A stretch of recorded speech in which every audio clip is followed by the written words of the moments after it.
Inês é psicanalista. Ah, sim, gravando, né? Inês é psicanalista, tem formação médica, é pedopsiquiatra, né? É escritora, né? Então ela tem algo a mais do que o psicanalista, né? Como diria Freud, né? Que o escritor, né? Está um passo à frente do analista. Então, não sei como fica no caso de Inês, que é escritora e analista. Depois você me conte como é isso, viu, Inês? Inês é uma bela poetisa, né? Os seus escritos, mesmo os escritos técnicos, são muito sensíveis, muito bonitos, muito poéticos. Vale a pena a leitura em todos os sentidos, né? Bom, Inês tem uma formação acadêmica extensa, né? Uma experiência vasta na área, como psicanalista, né? Mas eu vou falar assim de uma forma sucinta, né, para vocês, para quem não conhece ainda a Inês, né? É membro da Escola Letra Freudiana do Rio, né, Inês? Isso. Faz parte da PREO, como membro da PREO, que é PREO Brasil, né, que é um braço da PREO França. É docente na Escola de Medicina, a Universidade de Brasília.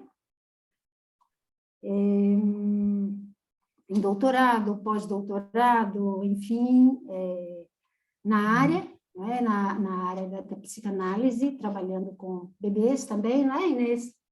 Enfim, sim. E tem uma vasta experiência trabalhando com crianças e bebês, né? Tem escrito, tem vários artigos em livros e revistas. Tem um livro que ela escreveu, muito importante, muito interessante, uma grande contribuição que Inês nos deu com o seu livro O Bebê Nasce pela Boca, Voz, Sujeito e Clínica do Autismo, um livro que foi publicado pelo Instituto Langage, uma bela editora, né? E vale a pena, para quem ainda não leu, vale a pena a leitura, né?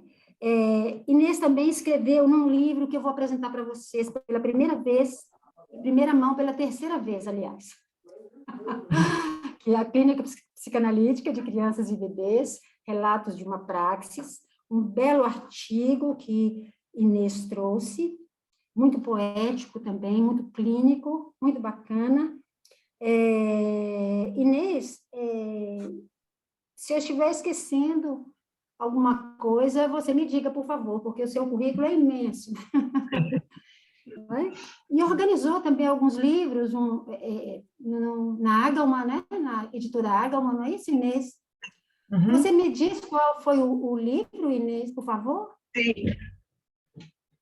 Esse aqui, olha, é O Mal-Estar na Infância e a Medicalização do Sofrimento, que é um livro que eu organizei para a Agalman, a convite da Agalman, em 2020, março de 2020. Sim, sim, sim, muito interessante, muito importante o livro também, né?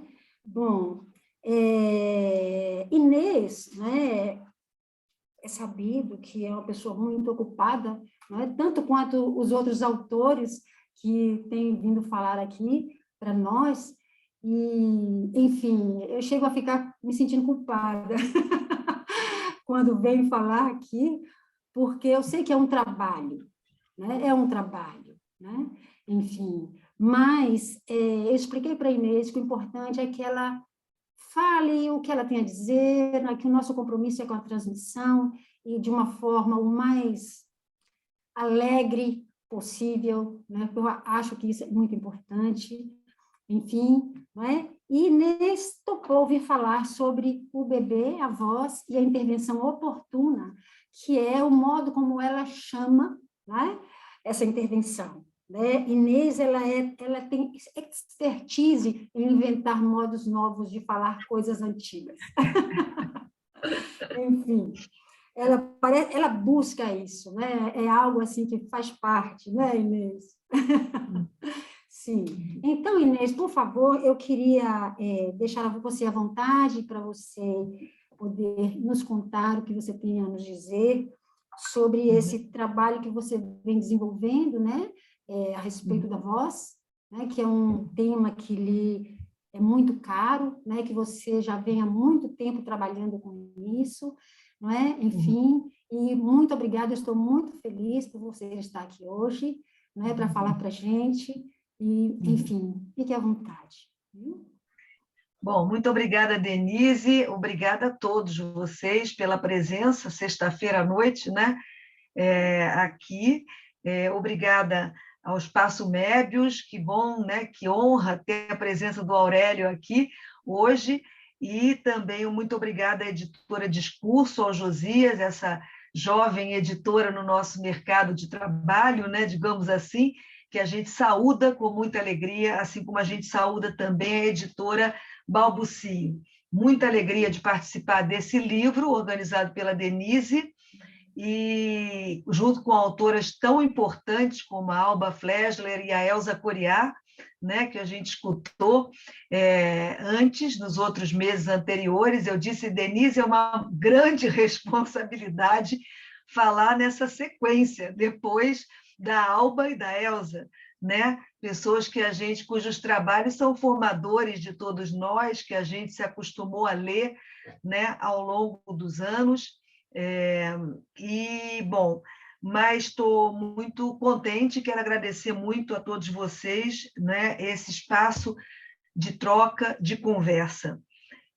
Eu fiz aqui uma linha de raciocínio que eu vou, então, passar a trazer para vocês, né? Não é a leitura do artigo, eu convido desde já todos vocês, todos que não leram ainda, né, o livro, não conhecem ainda o livro, né, A Clínica Psicanalítica de Crianças e Bebês, né, Relatos de uma Praxis, que conheçam, e um artigo meu, eu trago um recorte clínico dentro do artigo, e obrigada pelas palavras da Denise, dirigidas a mim ao me apresentar. Então, aqui o que eu trago não é o artigo, é um raciocínio, né, que sustenta essa prática nossa, né, de muitos aqui, que não é uma prática só com crianças, nem só com bebês, mas é também uma prática com crianças e com bebês, né? Bom, então, nesse contexto nosso, eu vou tomar como sinônimos clínica psicanalítica com bebês e clínica pulsional do bebê, né? Porque a pulsão é uma noção, uma das 4 noções, né, fundamentais da psicanálise, né, como ressaltou o Lacan. A gente não vai descer ao detalhe de nada disso hoje, porque nem é o propósito, né? É uma conversa. Mas, então, a gente aqui vai tomar como sinônimo. Para mim, a psicanálise é uma só, né? Não existe a psicanálise do neurótico, do psicótico, do autista, da criança, do bebê. Existe uma praxis, né, cujos fundamentos teóricos são aqueles da psicanálise, ainda que o manejo clínico seja diferente em cada sujeito. A praxis psicanalítica é uma praxis do singular.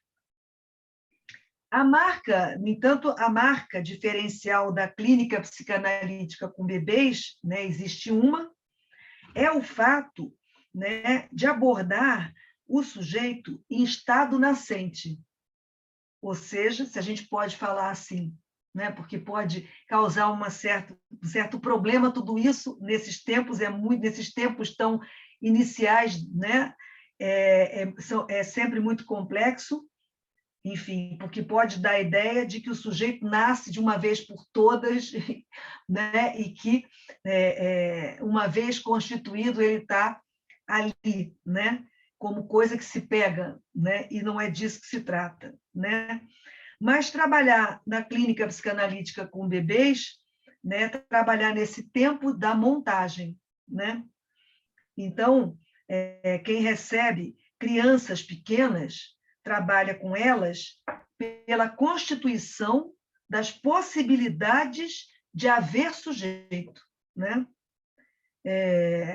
O tempo da infância não é um tempo antes, é um tempo outro, né? Que é, então, esse tempo, né, da montagem da estrutura. Trata-se, então, nessa clínica, de acolher o sofrimento psíquico da criança, de 0 a 3 anos, ou seja, a primeiríssima infância, a aprender a escutá-lo e a intervir oportunamente. Hoje, preferimos falar em intervenção oportuna e não em intervenção precoce, porque, em português, intervenção precoce deixa a ideia de uma intervenção que seria antes do tempo, né? E a intervenção do psicanalista é uma intervenção que se quer oportuna, a tempo, né? Escutar o sofrimento do bebê e da criança não é para a psicanálise fazer a observação e a listagem dos comportamentos disfuncionais da criança, né? Quanto mais nos pautamos pela observação do comportamento da criança, mais ficamos perdidos. Um mesmo comportamento pode ser a expressão de modos de estruturação diferentes.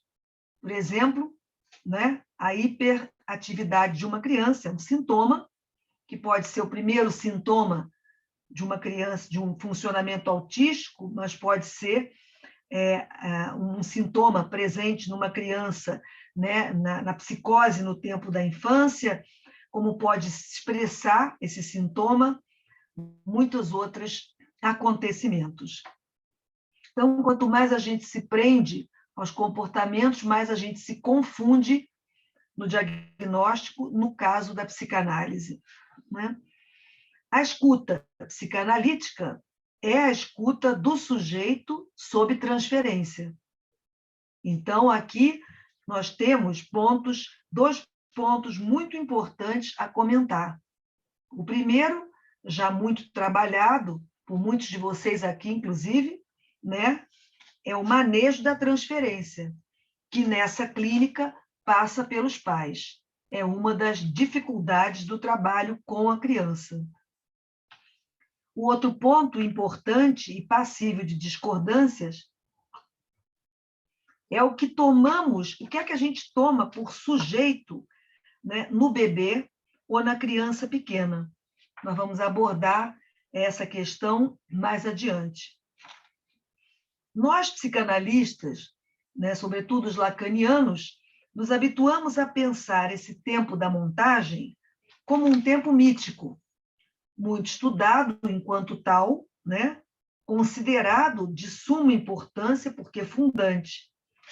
Mas poucos somos os que dispõem, né, se dispõem a receber crianças pequenas, sobretudo bebês, né, no primeiro ano de vida, por exemplo. E alguns relutam mesmo em considerar essa como uma clínica psicanalítica. Aqui, as construções em análise não são reconstruções de novas versões da própria história pelo sujeito, como escreveu Freud no artigo, né, Construções em Análise. Aqui, essas construções são caminho de ida, sendo sulcado no chão da linguagem. Uma outra objeção a considerar como psicanálise a clínica com bebês é a seguinte: se a psicanálise é a cura pela fala, ela não se aplicaria aos que ainda não falam, como bebês e crianças autistas, por exemplo. E ainda uma outra questão que surge com o desdobramento desta, que é a seguinte: como os bebês ainda não falam, não demandam tratamento. São os pais que o fazem, né? Como receber em análise alguém que não endereçou esse pedido ao outro, né? Há muitas questões que podem ser colocadas em relação à clínica psicanalítica com bebês. A gente só vai listar as questões, a gente não vai trazer as respostas, claro, né? Por todas as razões. Por que falar com os bebês se eles não compreendem? A resposta a essa questão não está seguramente na compreensão pelo bebê do sentido do que é dito pelo adulto que o cuida, mas na importância da enunciação do outro, seu dizer, dirigido à criança pequena. Então, nessa clínica, o sentido que importa é direção. Ainda assim, as palavras não podem ser quaisquer em uma clínica psicanalítica. O analista, na clínica, não fala o que quer, não expressa opinião, desejo nem vontade. Sobretudo não na clínica psicanalítica com bebês. O analista expressa opinião, né, na polis, mas na clínica, não. As palavras têm peso, têm eficácia.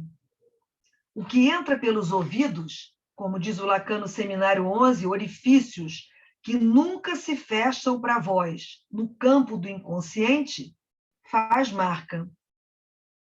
A clínica psicanalítica com bebês, então, voltando à questão da marca, como vocês sabem, não é boa nem ruim, não tem, né, valoração, né, é marca, né? A clínica psicanalítica com bebês tem suas particularidades. Ela implica que partamos de alguns pressupostos teóricos já bem aceitos e outros que ainda são motivo de pesquisa. O mais valoroso é que ela nos convoca a ousar teoricamente, a fazer avançar a psicanálise enquanto pesquisa teórico-clínica e a ousar na clínica. A clínica psicanalítica com bebês também informa a praxis com adultos. Não pela observação do bebê em si, como proposto no método Sterbick, mas pela prática de uma escuta que é também leitura. Nessa clínica, aprendemos a escutar a mãe e a ler o bebê, o que o bebê diz com o seu corpo. Escutar o bebê não é apenas escutar sua produção la linguageira e validá-la, mas também fazer a leitura dos seus movimentos. Né? A gente faz parte da RIEP, que é uma rede, né, de pesquisa em psicopatologia do ínfans, e a gente, nessa rede, tem dado recentemente uma importância, né, aos movimentos do bebê, sobretudo do bebê bem pequenininho, né, primeiro ano. A vida do ser humano começa intraútero. Essa é uma constatação conhecida. Quer dizer, não é só que a gente está dizendo a vida, não só a vida, mas a vida do ser humano começa intraútero, né? Porque dizer que as interações do bebê com o meio ambiente começam intraútero é uma proposta que ainda não foi totalmente compreendida nem aceita. Quando falamos em meio ambiente do feto e do bebê, não estamos falando só do espaço onde eles estão, o feto intraútero, o bebê do lado de fora da barriga da mãe. A gente diz, né, que a gente passa da vida do lado de dentro para a vida sem dentro nem fora, né?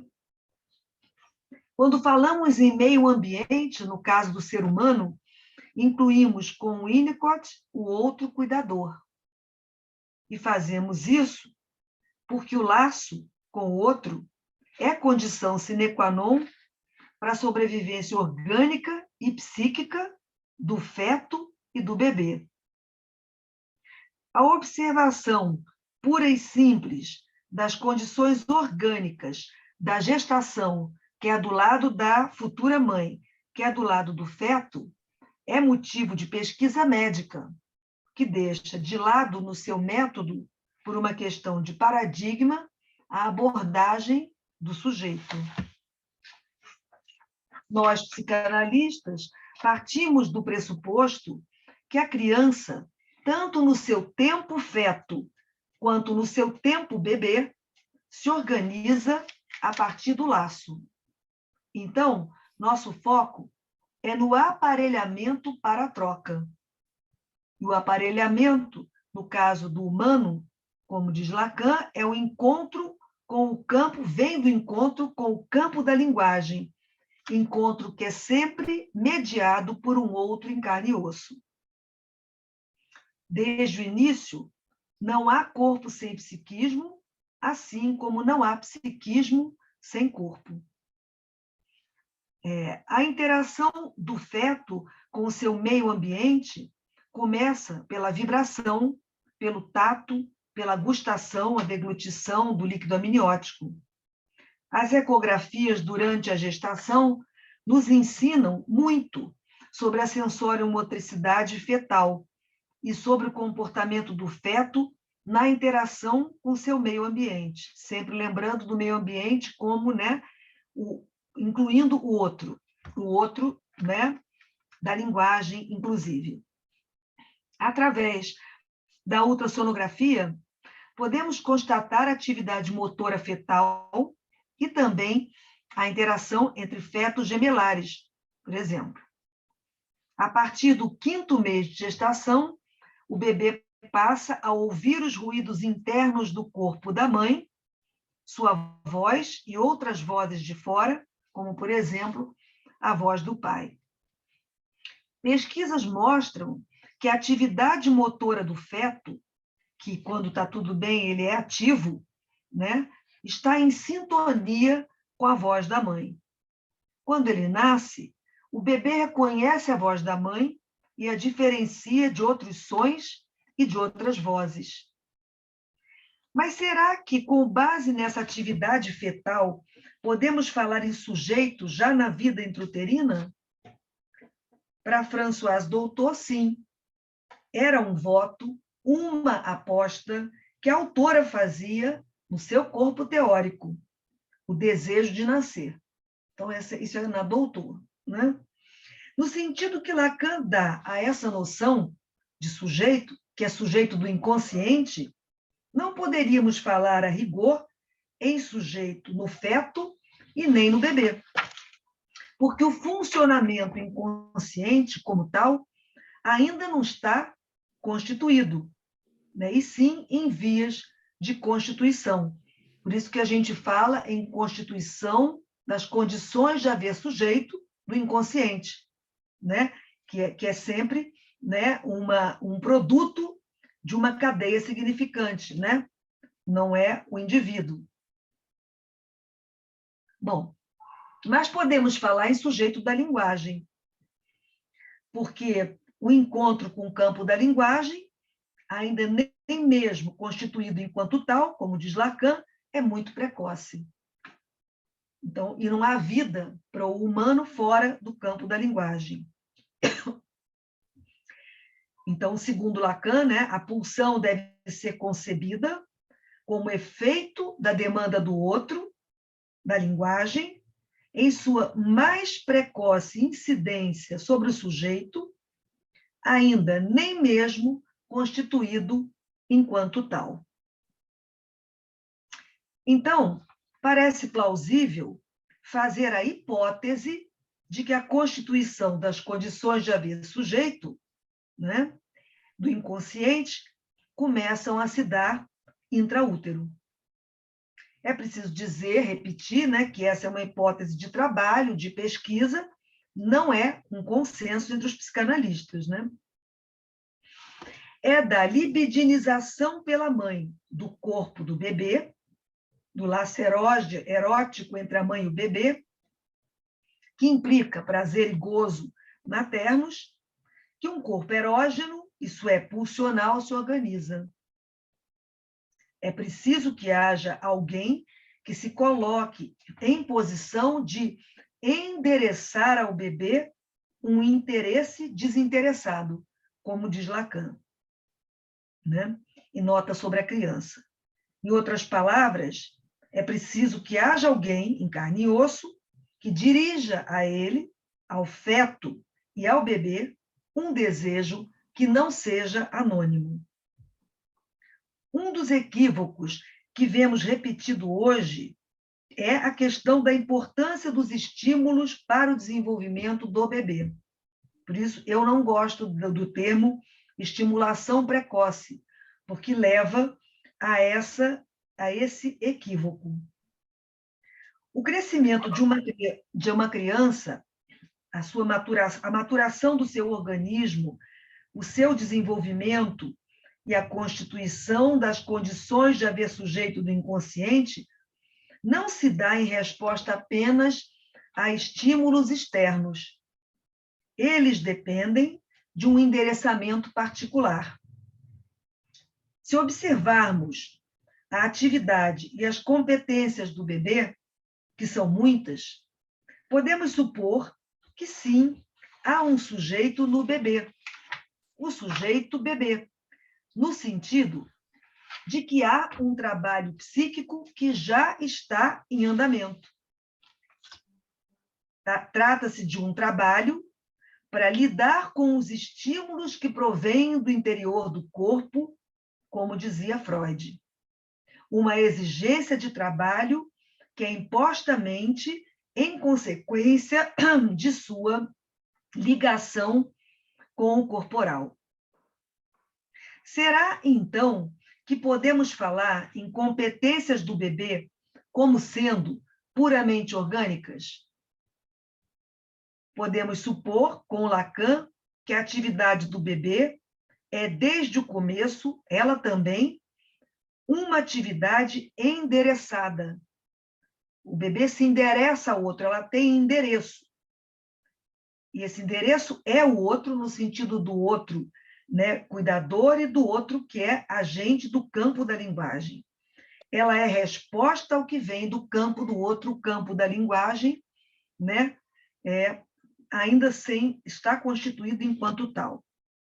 Aí eu lembro, né, já todos vocês já têm ouvido muitos de nós fazerem essa referência, né, fazermos, né, as pesquisas do psicolinguista Colin Trevarten, que mostra bebês com horas de nascido que buscam não o leite da mãe, que seria da ordem da necessidade, mas a intersubjetividade, como ele nomeia, a intersubjetividade inata, que é a principal hipótese de trabalho dele, né? Que o bebê busca o contato com o outro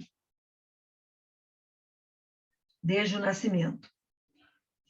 As pesquisas de Anne Fernald, outra psicolinguista, anos 80, mostraram que o bebê não se alimenta apenas de leite, né? Ele se alimenta também, como a gente diz, de leite numa palavra só, isso é, de prazer, né? Do prazer que a sua presença causa no outro cuidador. É isso que interessa o bebê, o interesse do outro. O prazer compartilhado tem uma função muito importante na constituição, né, das condições de haver sujeito no bebê.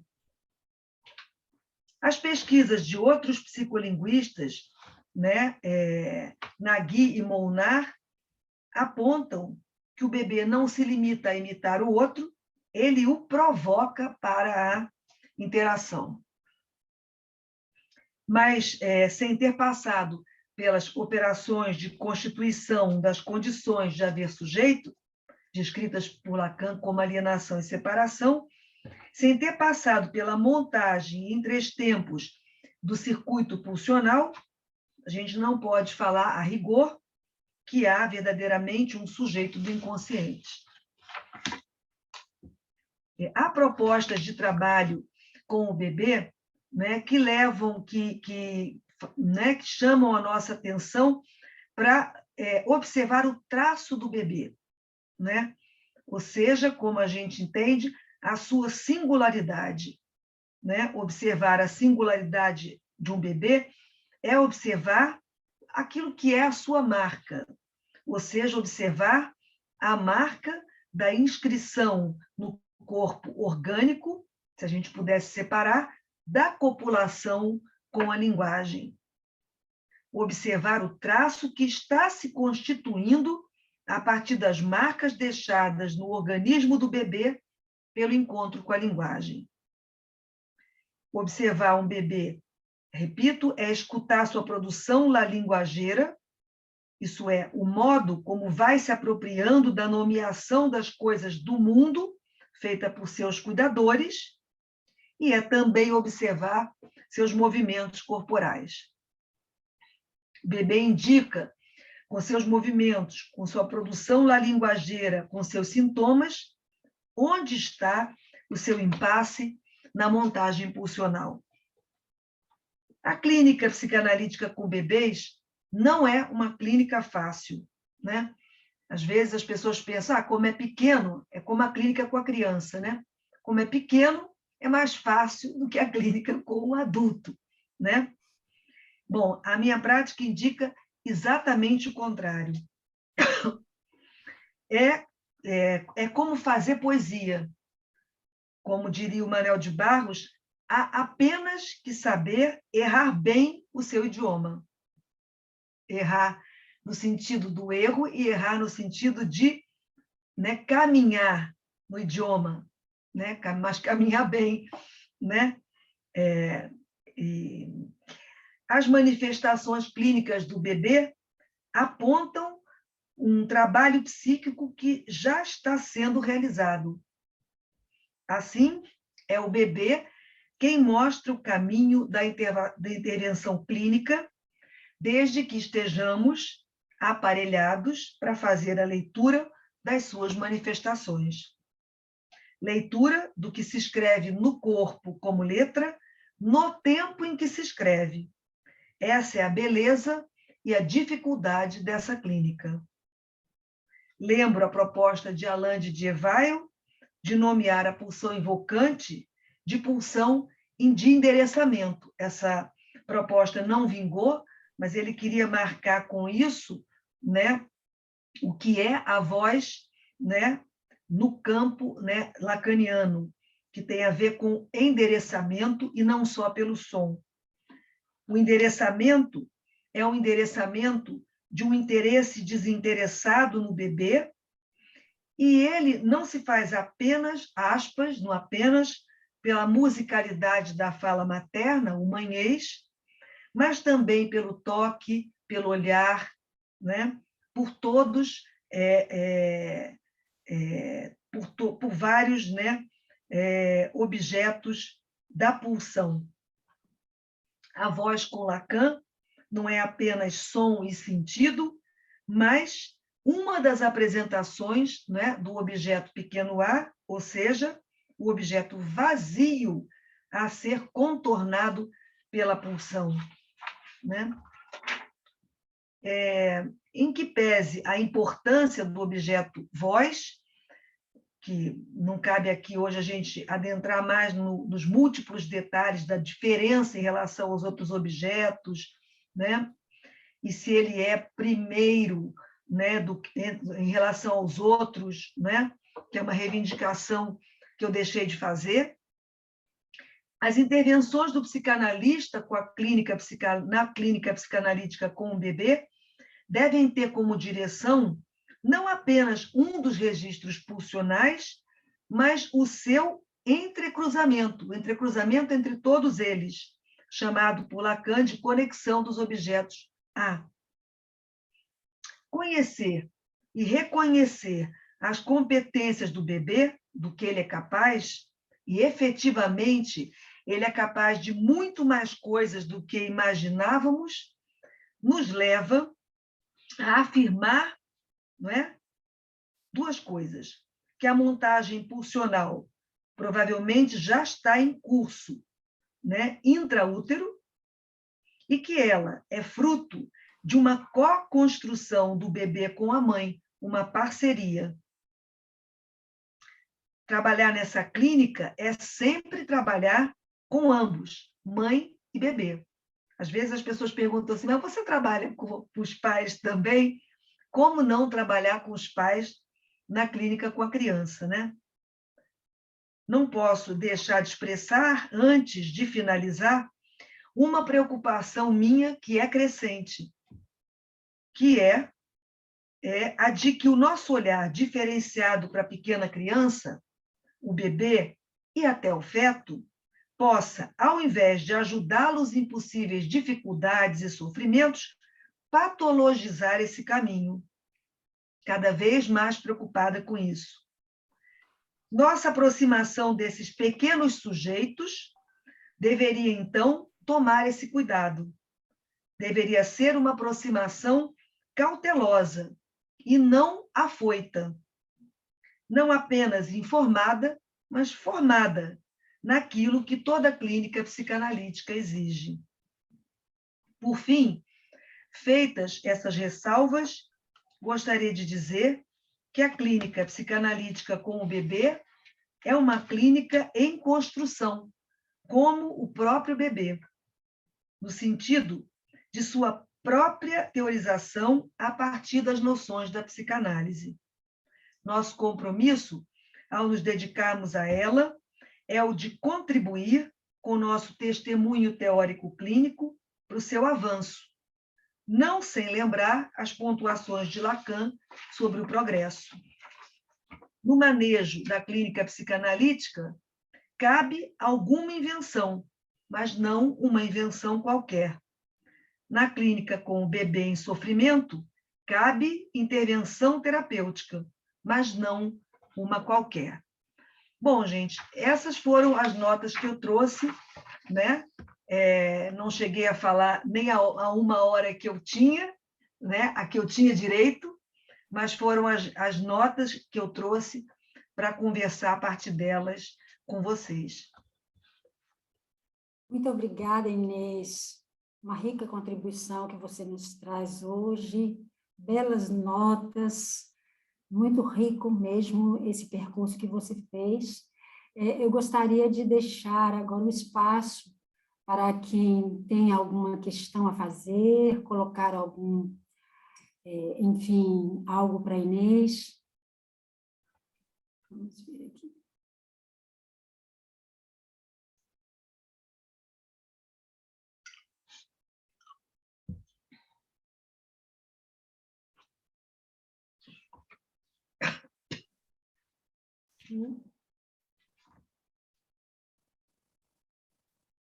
Eu não estou vendo aqui. Alguém gostaria de... Se não tiverem perguntas, ou é porque eu me repeti muito, coisas já conhecidas, ou então porque não teve, não ecoou, não fez eco. Ora, calma. Olá, boa noite. Eu gostaria. Boa eu noite. Posso fazer uma colocação? Sim. Por favor. Não, eu achei muito interessante esse comentário de Inês sobre uma crítica ao termo intervenção precoce. Eu acho que você poderia falar mais um pouco sobre isso. Não, é porque, como eu disse, Ana, a gente, né, é uma observação de muitos de nós, né? Que aqui no Brasil, a tradução, por exemplo, de temprana por precoce, né? Ela, para a gente, ela não guarda a mesma ideia. Ela traz uma ideia de que seria uma intervenção fora do tempo, né? Sim. Então, por isso a gente está preferindo falar em intervenção oportuna.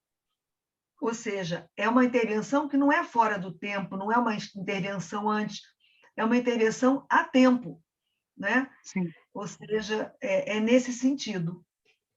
Achei ótimo. Sí, en castellano, en español, decir estimulación precoz tampoco va, no va, parece que fuera antes de tiempo. Pero nosotros tenemos la palabra temprana, estimulación temprana, que remite a los primeros tiempos de la vida, temprana en ese sentido, pero precoz, inclusive ahí, me acuerdo que mi mamá, cuando iba a España, recién estaba empezando esto de la estimulación temprana, pero en España lo poco que había lo llamaban estimulación precoz. Ella no estaba de acuerdo con que se llamara estimulación precoz, por el mismo motivo que dices tú, Inés. Por eso mismo. Ahora, yo te quería hacer una pregunta, Inés. En general, escuché, entendí bastante, me gustó, por supuesto, que dijeras que se trata de escuchar a los padres, en parte escuchar al bebé, pero sobre todo leer al bebé, sobre todo antes de que el bebé tenga palabra propia, ¿no? Es decir, antes de que diga nada, sobre todo uno se basa en la lectura del bebé, de lo que hace, de su cuerpo, de sus movimientos. ¿Te parece que el que se forma como psicoanalista, el que tiene formación como psicoanalista exclusivamente, está en condiciones de leer un bebé? ¿O qué recomendarías, o qué le recomendarías leer para tener una formación que no viene con la formación del psicoanalista en cuanto a esto, como para poder leer a un bebé? Essa pergunta é uma pergunta super difícil, né? que eu já fiz a colegas, né? E que porque aqui tem reflexões que são nossas e também de perguntas que a gente já fez a colegas, né? E também do que indicar, né? Porque a gente vê hoje, Elza, pelo menos no Brasil, um interesse nesse momento muito grande pelo trabalho com o bebê, o que a gente saúda, mas que, né, não pode parecer que é uma clínica fácil e que é por onde, bom, vamos começar, então vou começar a minha prática pelo bebê, né?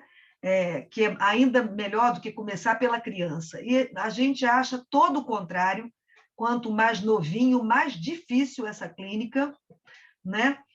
E realmente eu hoje acho que a gente tem que se munir de formação da formação psicanalítica, mas de outros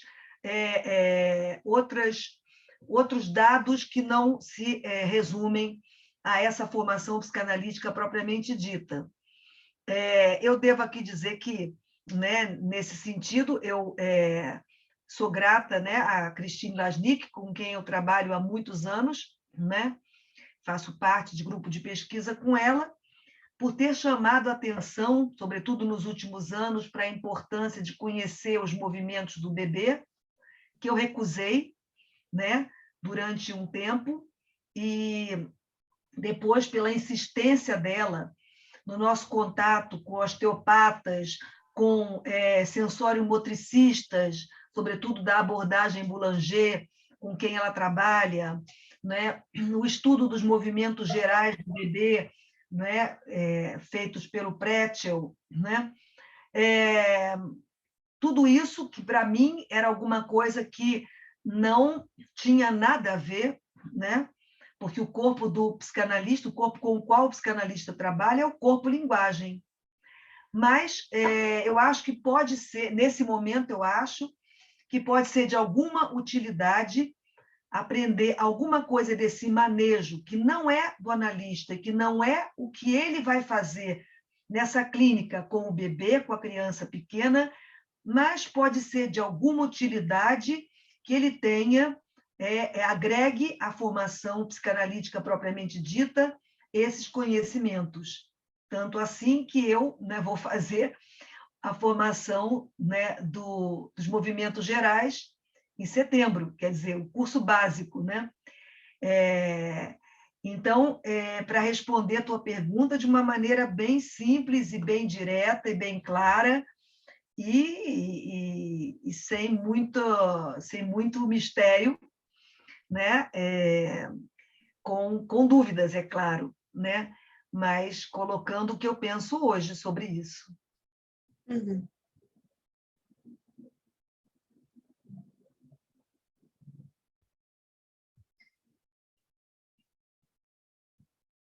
Não sei se a Denise vai passar a palavra às pessoas que querem Sí, falar. sí, sí, sí. Eu gostaria que a doutora Elza colocasse o ponto de vista, o seu ponto de vista, doutora Elza, Ótimo. além do que Inês falou, né? O que a senhora teria a dizer sobre isso? Ótimo. Sí, yo no sé, en realidad pido disculpas, no sé si entendí bien lo que entendí que decías recién. Bueno, me pareció que decías que sí, que te parecía que había que estudiar movimientos generales, eso, movimientos de... Bueno, con esto de los movimientos generales, tal vez, no sé, te referías a lo que nosotros por ahí llamamos el desarrollo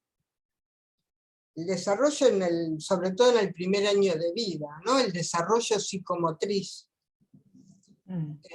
donde hay, es decir, todos los bebés del mundo, digamos, van pasando, cada uno a su manera, pero todos, a no ser que haya un problema muy importante, van pasando por determinada manera de estar acostado, primero con reflejo tónico cervical asimétrico, después en línea media, todo este tipo de desarrollo neurológico, la maduración neurológica, que además dependen, inclusive hasta la maduración neurológica depende de cómo lo convoca el otro. Es decir, se va a sentar a la edad en que uno espera que se siente un bebé, si el otro lo convocó a sentarse, y si lo sienta. Si no lo hace, el bebé no se sienta solo. Entonces hace falta estudiar, conocer cómo es el desarrollo neurológico, es decir, qué posiciones uno espera de un bebito de determinada edad, de determinados meses. Y el desarrollo en todas las áreas, ¿no? De las conductas, de qué hace con los objetos. Es decir, si agarra un objeto con una mano, si lo agarra con las dos, si los golpea. ¿Cuándo uno tiene que esperar esas cosas de un bebé? Y si el bebé no las hace, uno se tiene que preguntar si no las hace porque tiene él un problema orgánico, digamos, o si es porque nunca nadie se interesó en ofrecerle objetos para que juegue con los objetos. Ese tipo de cosas. Porque sobre todo en los tiempos del bebé, y también del nene chiquito, pero en el nene chiquito ya de otra forma, el significante llega mediado por los objetos. Así como necesita de un otro real encarnado, ¿no? Es decir, el que interviene sobre el bebé, la mamá, la función materna, lo que Winnicott llamaba la función materna, en términos de Lacan es el otro real, que es un otro encarnado en la mamá, y mediada por los objetos, en gran parte, ¿no? No solo. Objetos comandados desde el significante, por supuesto, porque si no, no tienen sentido. Pero tiene que hacer su experiencia por ese lado, sostenido desde los padres, desde la convocatoria de los padres. Y bueno, esto es es todo un campo de saber que quien se forma como psicoanalista para trabajar con adultos e inclusive para trabajar con niños no demasiado pequeños y menos con bebés, no, digo, no se conoce. Lo que una madre hace espontáneamente, sin ninguna formación especial, con su hijo, un profesional, un psicoanalista que va a trabajar con un bebé, tiene que conocer todas las posibilidades de variación y no hacer con un bebé lo que a él le parezca. Como vos decías, no da su opinión. Tiene que sostener a la madre para que tenga una buena intervención con su hijo. Sí. Y es mucho más difícil que hacer de mamá. Bueno. Muchas gracias. Sim. Inês, você gostaria de falar um pouco mais sobre o que seriam esses movimentos gerais? Eu não sei se não é melhor a gente passar a palavra, você que sabe, Denise. Tem Cíntia, Aurélio e Dorisney perguntando, querendo fazer pergunta, não sei. Ah, é? Eu não estou vendo daqui. Sim, tem 3 pessoas com a mãozinha levantada. Então, fiquem à vontade. Não sei quem está primeiro, quem levantou a mão primeiro, isso eu não sei. Sí, están en el orden, se ponen en la pantalla del Zoom, se ponen en el orden. Está primero Cíntia Nato. É isso. Isso. Boa noite. Boa noite. Inês, eu fiquei um pouco curiosa quando você disse a respeito a pergunta que você fez, se existe sujeito na vida intrauterina. E você citou que doutor dizia que sim. Aí eu fiquei um pouco curiosa com relação a isso e fiquei pensando também, porque com Lacan isso é um pouco diferente, porque o sujeito passa a existir enquanto sujeito pela cadeia significantes. Então, será que doutor vê o sujeito da mesma forma que Lacan, ou será que ela vê outro tipo de sujeito? Isso seria através de uma linguagem sígnica, ou é outra coisa? Fiquei um pouquinho curiosa. Na verdade, né, a proposta aqui não é desenvolver, né, não caberia, né, o corpo teórico da Doutor, né? Eu tive muito interesse no trabalho da Françoise Doutor, né? Teve uma época em que eu estudei um pouco do trabalho dela, que é bem complexo e muito interessante, né? Tem coisas do trabalho dela que me encantam, e, sobretudo, a coisa de falar com a criança pequena, falar com o bebê, e ela dizia para que a gente se dirigisse ao bebê, à criança pequena, normalmente como se estivesse falando com um adulto, né? No sentido de dizer o que tem que ser dito, né? Algumas coisas como qualquer história, mesmo uma história ruim, é melhor do que nenhuma história, né? Contada à criança sobre a vida dela própria. Então, tem coisas que eu gosto bastante no trabalho dela. Agora, a coisa do... se você não pode, no meu entendimento, você não pode ler, isso é uma discussão que eu tive muitas vezes com o Jean-Michel Vivès, um colega lacaniano. Eu acho que a gente não pode ler Lacan ou ler Doutor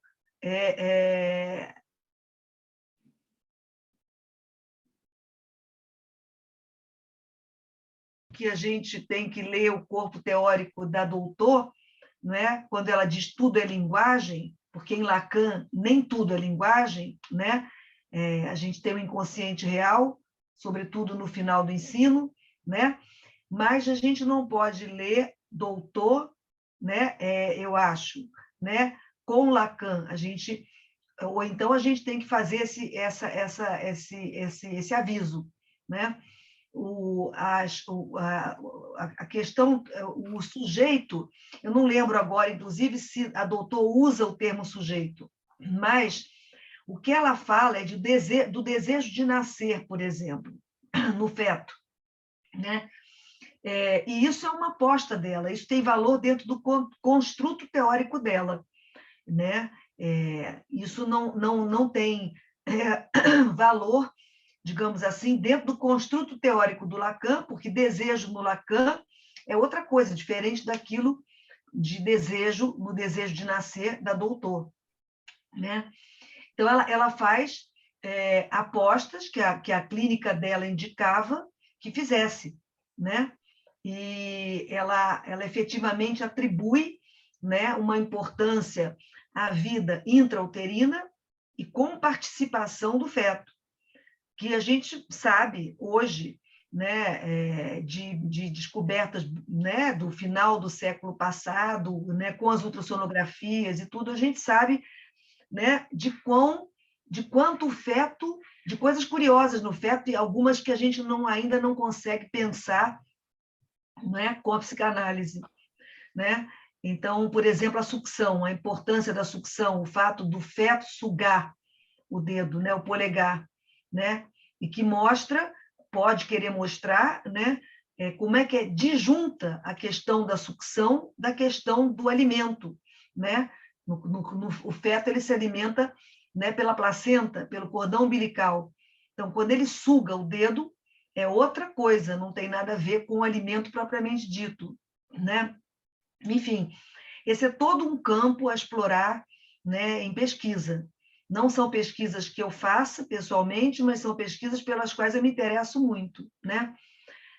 Então, o feto a gente sabe que é muito ativo, quando tudo vai bem, ele é muito ativo, né? Então, a interação entre gêmeos, né, por quem estuda ecografia, é uma coisa que é um fato que se percebe, e isso permite algumas ilações, algumas hipóteses, né? E a extensão do que a gente sabe em termos teóricos da psicanálise, né? A extensão como pesquisa, né, para esse tempo. Então, eu não sei se respondo ao que você perguntou, né? Mas é o que eu consigo dizer sobre isso nesse momento. Obrigada, Inês. Quem seria próximo? Eu não tenho como ver daqui. Acho que é o Aurélio, embora eu esteja com medo da pergunta do Aurélio. É melhor fazer o seguinte, deixa o Aurélio para o fim, passa todo mundo na frente. Quem sabe a internet cai, né, Inês? Quem sabe cai a internet antes disso, né? Tudo bem, vamos lá. Aurélio. Bom, Oi. Inês, foi ótimo ouvi-la mais uma vez. Parabéns. Muito bom o seu trabalho. Teria muitas discussões, mas eu queria fazer 2 ou 3 comentários do que você falou e do que Cíntia, inclusive, colocou há pouco. A importância desse sujeito. Quer dizer, antes mesmo dele nascer, se você toma a cadeia borromeana como uma estrutura, ele já está lá colocado no centro da cadeia borromeana desde cedo. Agora, ele vai precisar de um corpo para ser sustentado. Agora, a questão que eu queria colocar é se você pode considerar que esse atendimento precoce ao bebê poderia ser lido como uma psicanálise em extensão, porque é muito delicado. Se eu sempre digo, quando tenho oportunidade de discutir questões como essa, de que quanto menor é o corpo que sustenta o sujeito, pior para ele. É verdade. Né? Porque ele não tem instrumentos para poder se proteger do real que está ali o tempo todo afetando ele. Uhum. Então, essa questão que eu queria colocar, se podemos falar em extensão, porque quando você comentava, uma criança pequena que vai à análise, que vai ser atendida, tem uma importância fundamental a presença dos pais. Sim. Porque é quem leva, é quem vai contar a história, ele às vezes não tem possibilidade de falar ainda. Então, é uma questão muito complexa o trabalho com bebês, como você colocava, exatamente por isso. Então, a minha questão é se poderíamos considerar uma psicanálise em extensão, que vai depender muito da teoria que o analista vai ter ou do que ele vai desenvolver para poder intervir, inclusive, nos movimentos da criança. Bom, eu prefiro deixar como pergunta para todos e queria ouvir você, mas a sua opinião você já está dando.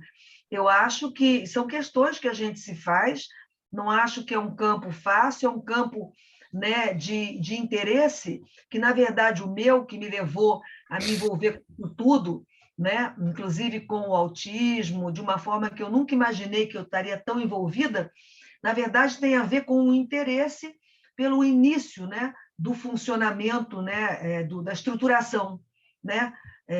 Não que a gente possa datar, mas esse interesse, que era um interesse que também movia, né, o Freud lá atrás, né? Então, acho que é o interesse de muitos de nós, é o interesse de pensar quando é que começa tudo isso. E hoje, né, eu estou convencida que, embora não seja possível datar, começa muito antes do que a gente imagina. Então, fugindo um pouco da sua pergunta, mas respondendo um pedacinho, né? Eu acho que hoje eu não me coloco, por exemplo, eu ouvi outro dia uma aula muito boa de uma colega de Belo Horizonte falando da questão, né, de autismo e psicose, mas no final da aula, em perguntas que fizeram a ela fazia uma colocação que eu não acho de jeito nenhum mais hoje possível, a de dizer que o bebê não passa de um pedaço de carne e ossos. Eu acho que é insustentável essa posição hoje, né? Mesmo por um psicanalista lacaniano, porque há evidências que vêm de outros campos, a gente não é insensível a isso, que mostram o quanto a coisa é mais complexa e começa tão antes.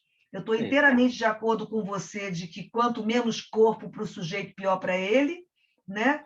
Porque tem menos recursos para lidar com o real. Essa é toda a dificuldade do autismo, por exemplo, em termos não de corpo, organismo, não obrigatoriamente, mas em termos de ainda uma articulação muito precária, vou chamar de articulação no campo da linguagem, o que o desfavorece e vulnerabiliza, né? Enquanto o sujeito da linguagem, que é como a gente está usando, referir lá na letra o sujeito autista, né? E claro que nessa linha de raciocínio, o bebê e mais ainda o feto, né, padecem muito mais disso e são extremamente dependentes, né, do outro que cuida e do raciocínio, aí sempre em toda a clínica, do que está na base de raciocínio do analista que cuida daquela criança ou daquele bebê, né? E nesse sentido eu tenho ouvido propostas, né, de colegas lacanianos sobre o trabalho com o bebê e que são bastante complexas e da observação do traço do bebê, da observação de em que tempo do circuito pulsional, né, o bebê está e qual circuito pulsional ele privilegia, que são hipóteses ousadas de trabalho, né? Não são nada fáceis para a gente pensar, e não sei te dizer se pensaria como uma psicanálise em extensão, né? Gostaria de deixar isso como questão, até para ouvir os outros colegas que queiram falar sobre isso, ou que você possa nos dizer mais ainda sobre o que você trouxe. Bom, obrigado pelos comentários. Eu vou falar rápido, porque quando eu coloco em extensão, é porque se o bebê não fala ainda, ou se uma criança pequena, como você colocou às vezes, até 2, 3 anos, não fala ainda, mas já tem um efeito da linguagem, a teoria, o efeito do ofício vai depender da leitura que o analista vai fazendo do que está acontecendo com ela. É nesse sentido que eu falo da extensão e da intenção, porque um bebê não é ele quem vai, não é ele que solicita. Uma criança pequena não é quem vai, não é ela que solicita. Então, o analista tem que estar, de alguma forma, comprometido com o que ele ouve dos pais, com o que ele acompanha com o movimento que você falou há pouco aí. É por isso que eu tenho comentado da psicanálise em extensão como sendo alguma coisa que traz um efeito da psicanálise, mas que o sujeito ainda não tem um instrumento, por exemplo, para inventar o inconsciente que o determina. Claro. Ele precisa, pelo menos, falar A, B, C para começar a construir isso. A questão que eu queria trazer é exatamente essa para você. Estou de acordo, Aurélio, muito interessante. Então, nesse caso, você pensaria, né, já que a gente está numa conversa, como clínica, como psicanálise em extensão, a clínica com o autista? Olha, quando o autista é pequeno, precoce, eu pensaria também, depois que ele começa a falar, aí já muda a minha ideia sobre isso. Mas quando é que a gente vai considerar que uma criança começa a falar? Porque o autista ele tem, em geral, atraso de fala, né? Está no campo da linguagem, é claro, como todo humano, mas tem atraso de fala muitas vezes, né? Então, às vezes, ele está fora do tempo e ele está, por exemplo, com 3 anos de idade, fala só algumas palavras. Será que aí, nesse tempo, a gente considera que ele fala ou que ele não fala? A gente recolhe a produção dele como fala ou não? Eu recolho como eu fala. gostaria de complementar essa questão. Vai lá. Vai lá. Eu sou a Doris, sou de Porto Alegre, sou psicanalista e assessora de inclusão da Clínica em Tempo.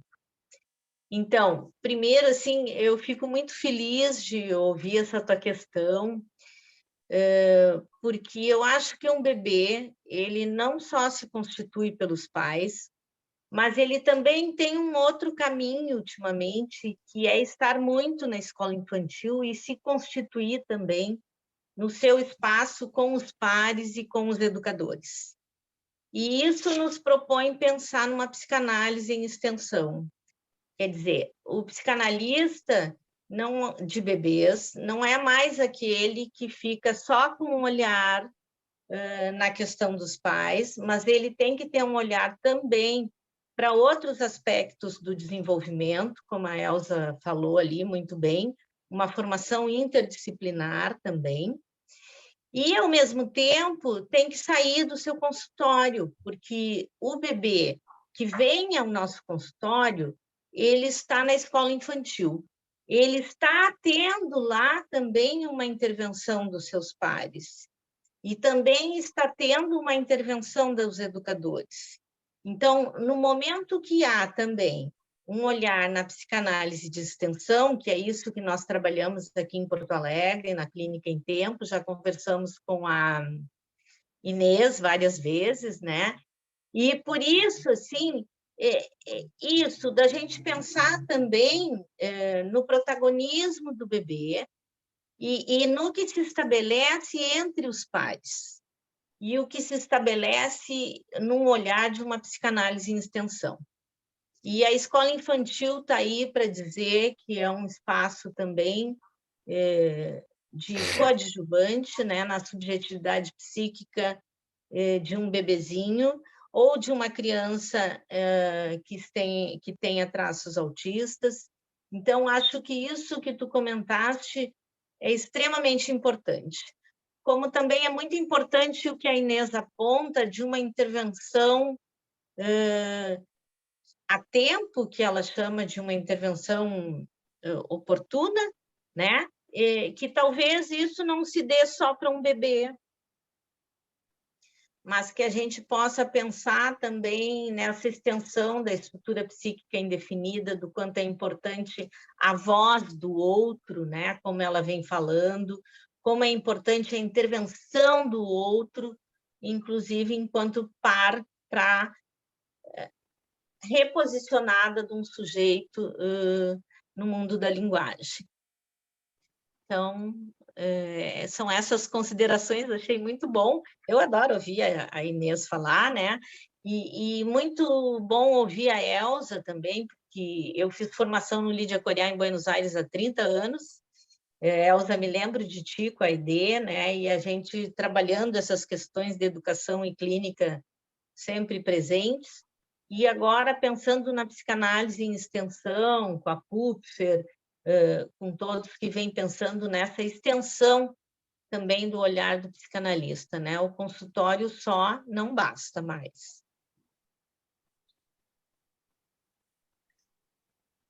Só isso, obrigada. Alguém gostaria de fazer algum comentário a respeito do que foi dito? Ou outro comentário?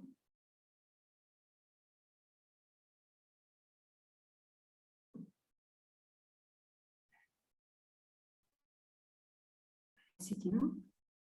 Tem uma porção de coisas escritas aqui no chat, Denise. Eu não estava lendo, mas tem. Eu estou tentando ler aqui.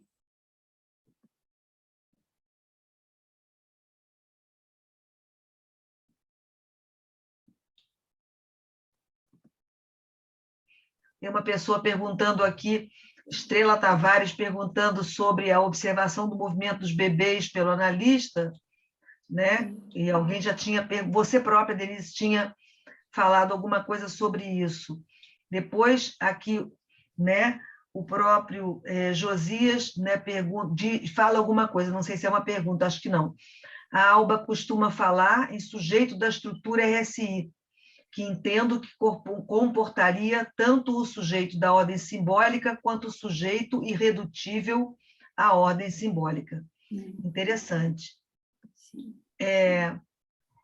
Pois é importante a gente ver, a gente saber também das formas que a gente vai encontrando, todos nós, de dizer o mesmo, né? E que traz tanta... E que não é o mesmo, que faz a gente desdobrar a teoria, né?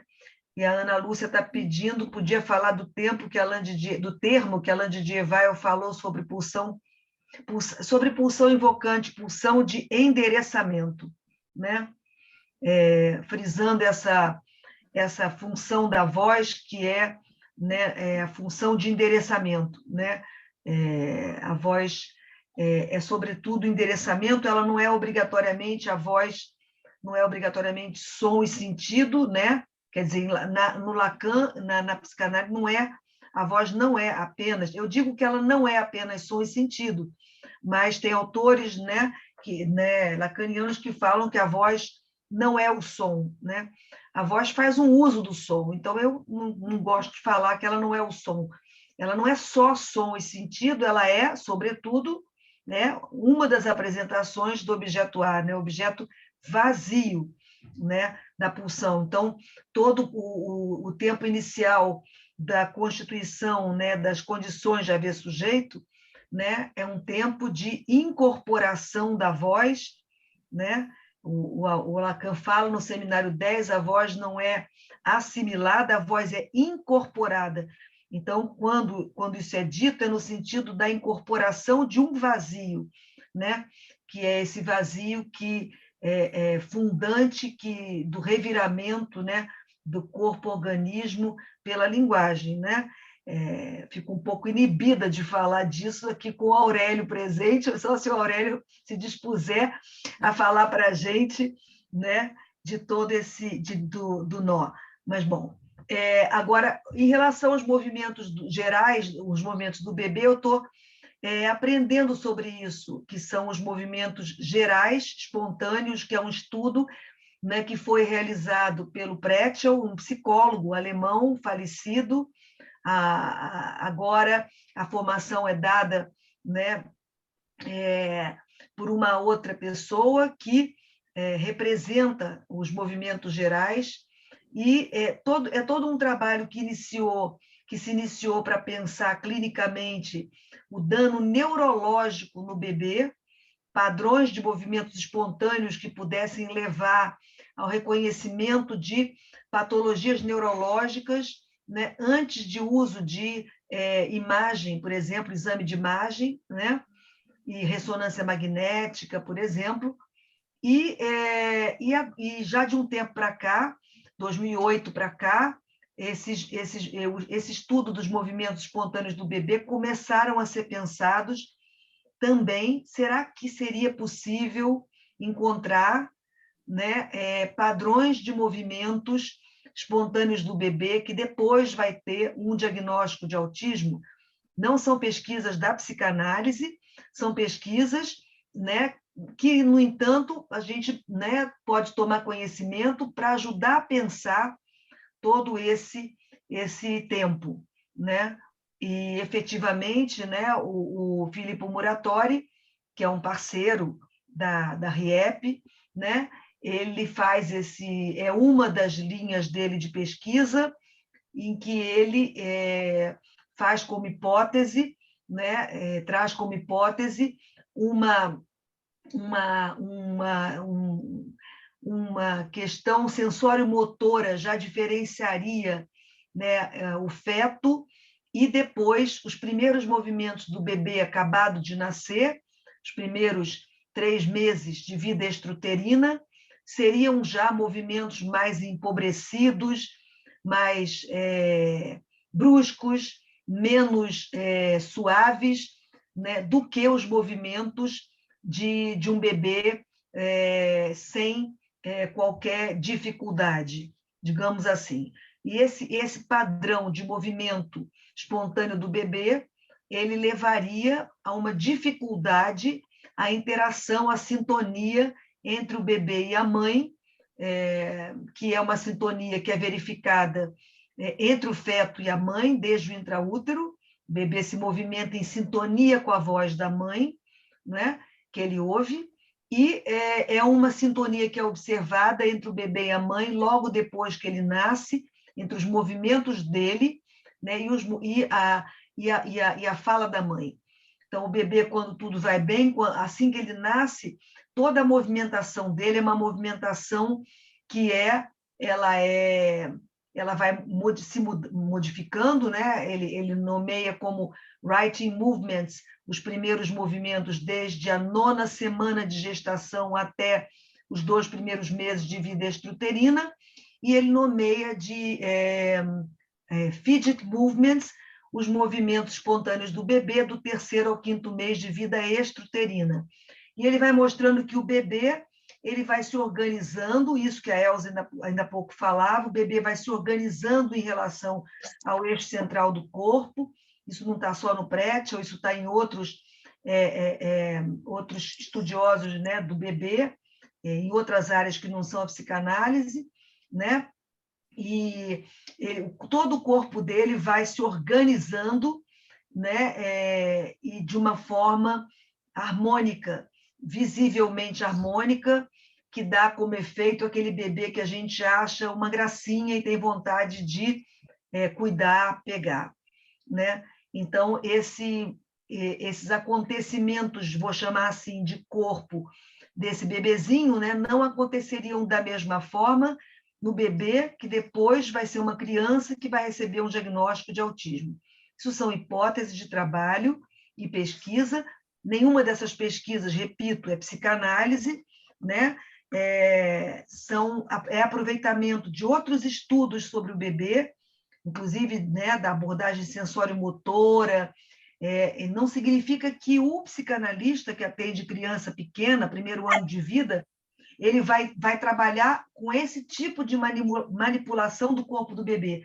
Eu acho muito importante deixar isso claro, porque há páginas tantas uma pessoa pode pensar, né, que é assim que ela vai ter que trabalhar, né, com o bebê. Então, não vai trabalhar com o bebê, com o corpo dele, como trabalha um osteopata ou alguém, né, que trabalha um sensório motricista, né? O trabalho do psicanalista segue sendo outro, né? O trabalho dele é com o corpo e linguagem, mas o que a gente está pensando em relação a esse trabalho, eu tenho visto ao longo desses anos com a própria Cristine, porque eu acompanho o trabalho dela há muitos anos, também vem mudando. Eu me lembro claramente o que a Cristine dizia em 2006, não pegue no bebê, o analista não pega no bebê, né? E hoje ela fala totalmente diferente sobre isso. Eu acho que né, a partir, né, de todos esses outros Eu não conhecimentos. sei, meu celular diminuiu o som. Eu vou pedir do Adnei para fechar, por favor, o microfone, obrigada. Então, é isso. Então, falando um pouquinho disso, o que esses estudos podem agregar, se podem ou não, né, ao trabalho clínico, né, psicanalítico, estendendo, como diz o Aurélio, né, as noções da psicanálise para esse tempo.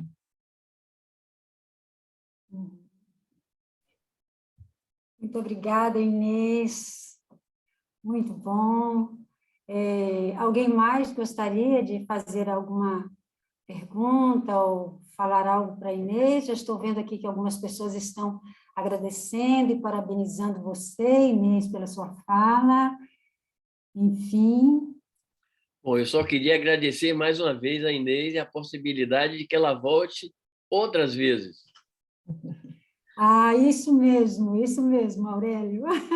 Já está intimada, Inês. Tá bom. Aurélio, Intimação aceita. Sim, eu vou aproveitar também e agradecer a presença do Aurélio, sempre contribuindo, a presença da doutora Elza, muitíssimo obrigada, a presença de todos que estão nos acompanhando desde o início, desde o primeiro evento, que nós começamos com a editora Discurso, muitíssimo obrigada, é muito importante essa troca com vocês, né? E Inês, sem palavras, né? Assim, eu sei que você é uma pessoa ocupadíssima, atarefadíssima, mas você não recua, né? Diante do chamado, não é? E eu fico muitíssimo grata a você, muito, muito grata. Eu que agradeço, Denise, foi muito bom, inclusive porque aprendi muito hoje. É um prazer enorme ter aqui o Aurélio, ter aqui a doutora Elza Coriá, né? E todos vocês que se dispuseram a estar numa sexta-feira à noite aqui para a gente conversar. Fica o convite, né, para conhecerem o livro, né, organizado pela Denise, né? E é um prazer e uma honra, né? Muito obrigada a cada um de vocês por a gente ter podido conversar hoje. Sim. Veja, fiquem aí um pouquinho, por favor, porque eu quero aproveitar a vocês aqui um pouquinho. Pode ser que alguém ainda não tenha ouvido falar desse livro, A Criança em Análise e as Intervenções do Analista, da Alba Flesler, publicado pelo Josias Fontoura, da editora Discurso. Né? Aproveitar que a doutora Elza também está aqui para a gente lembrar, mais uma vez, aqui da psicanálise clínica de bebês, né, que é muito interessante também. Eu creio que todos que estão aqui têm interesse nesse tema, então eu gostaria de lembrar a vocês dessas obras aqui que são muito importantes para nós. Bom, muitíssimo obrigada a todos. Antes de vocês irem, nós vamos passar uma vinheta que nós fizemos para Inês Catão.